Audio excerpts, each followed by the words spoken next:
हिसाबै आं दा प्रमद बर'आनो जोंखौ गोदोनिफ्रायनो हादान हा खुलिनायनिफ्राय बिथाङानो जोंनो मावनानै होजोब्बाय एसेबाबो।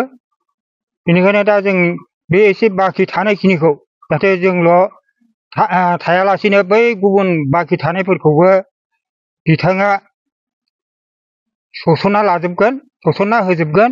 बिनि थाखाय आङो बिथां प्रमद बर'खौ खावलायना थाबाय। आं बेखिनिखौनो बुंनानै थुनानै देरहाहोनो बेखौनो आं मिजिंथिबाय गासैबो जोंनि रायजोफ्रा। जोंनि गामियाबो बिटिआरआव हाबसनबाय, दा सायख'थिया जानो थांगासिनो दङ। दा बेनि थाखाय नोंथांमोना गामि हिसाबै गामिनि जानानै माबायदि साखाफारा जादों? थ' बिनि सायावथ' जोङो बिटिआरआव हाबनायखौ खोनानानै खोब गोजोननाय मोनदों। दा गोजोननाय मोननानैनो जों दिनै माने प्रमद बर' सारखौ बा बिटिआरखौ आरो बारायबावगोननि थाखाय जों माने प्रमद बर' सारखौ देरहाहोफिननानै उननि मावबाय थानांगौ खामानिफोरखौ मावगोनखौ होनना जोङो रायजो राजानिफ्राय मिजिंथिदों।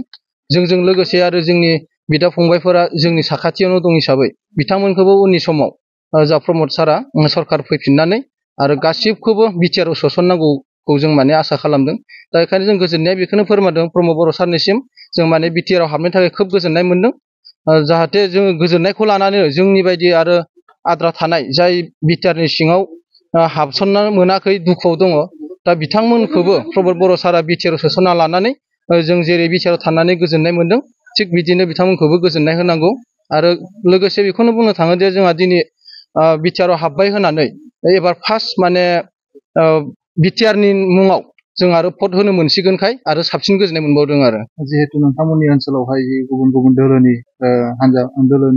राजखान्थि हान्जाफ्रा फैगासिनो दङ, दा बेनि सायाव नोंथांमोना सोरबायदि हान्जाखौ हेफाजाब होनो थाखाय थाग थियारि जादों?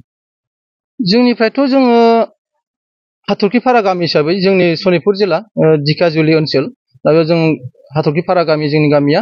दा बे हिसाबै जोङो इउपिपिएल दोलोखौ जोङो सापर्ट खालामगोन। माने दा इउपिपिएल दोलोखौनो जों सापर्ट खालामनानै आरो प्रमद बर' सारखौनो देरहाहोफिननानै जोङो माने उननि मावनो गोनां हाबाफारिखौ मावफुंलांगोनखौ जों मिजिंथिनानै दा माने गोजोननायखौ जासिदों आरो।